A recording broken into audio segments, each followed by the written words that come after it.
учурда жаш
качканда кайра ошол жерден оң колдо урсаң болот.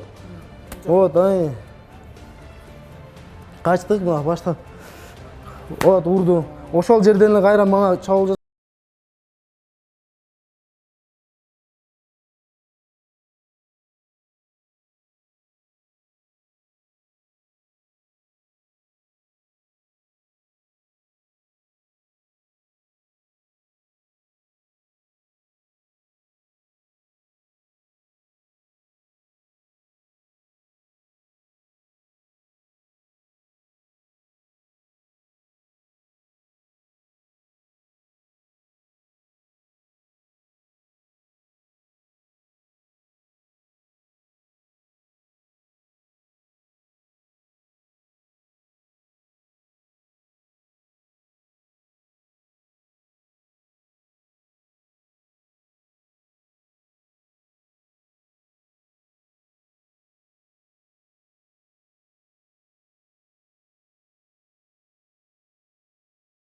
Болда кармашсың да. Ой.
Тренерің айтқанын қылып, жақсы масқасын алма.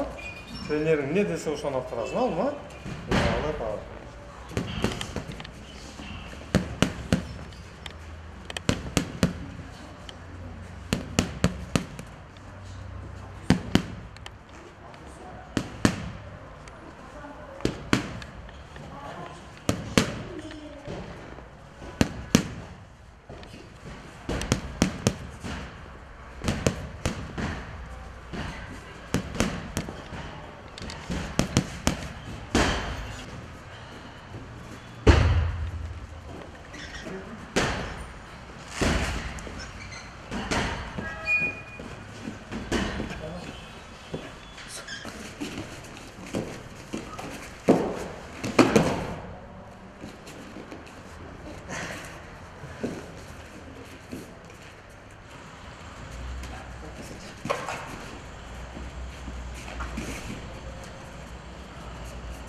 Агайым тууралуу айтсам, агайым тажрыйбалуу, күчтүү машыктыруучу, аябай жакшы машыктыруучу.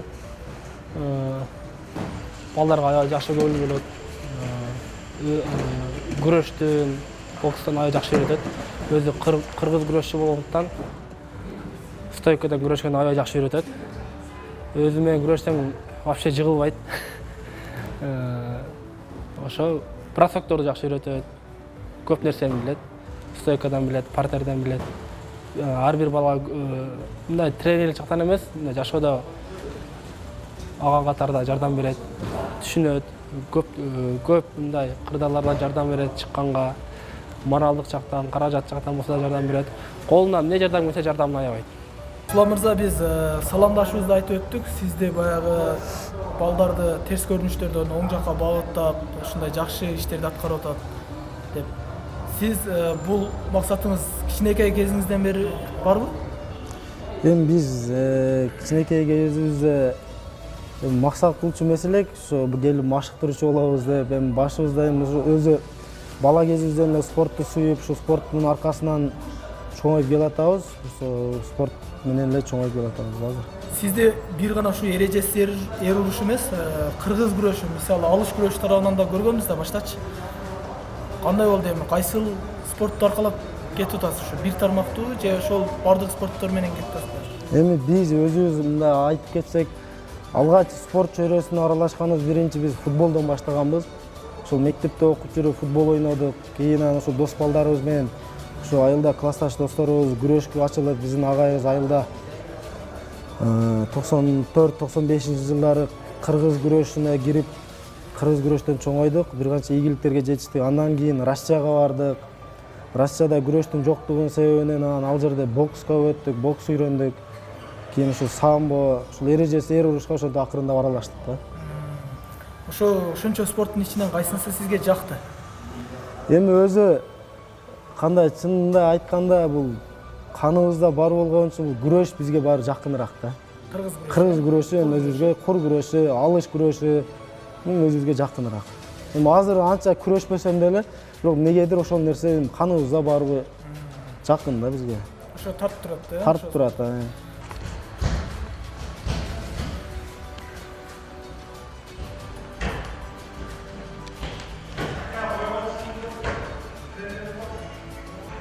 Эрежеси өрүштө 2 бутка кирсең да болот, бирок 1 бутка кирген ыңгайлуураак болот. Ал уруп кирсек, сол кол менен урабыз, жакын киргенде кармайбыз, астан бутка кармап отургузабыз.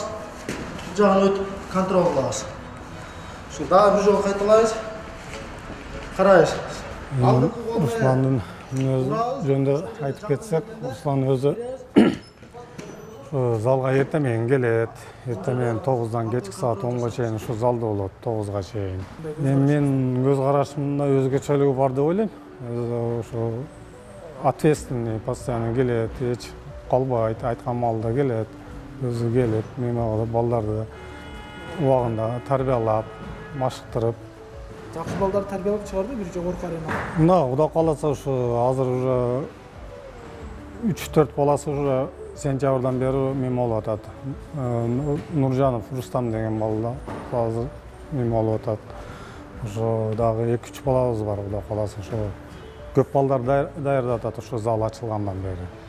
Сиз алгачкы жолу спортко кайсыл жерде аралашкансыз?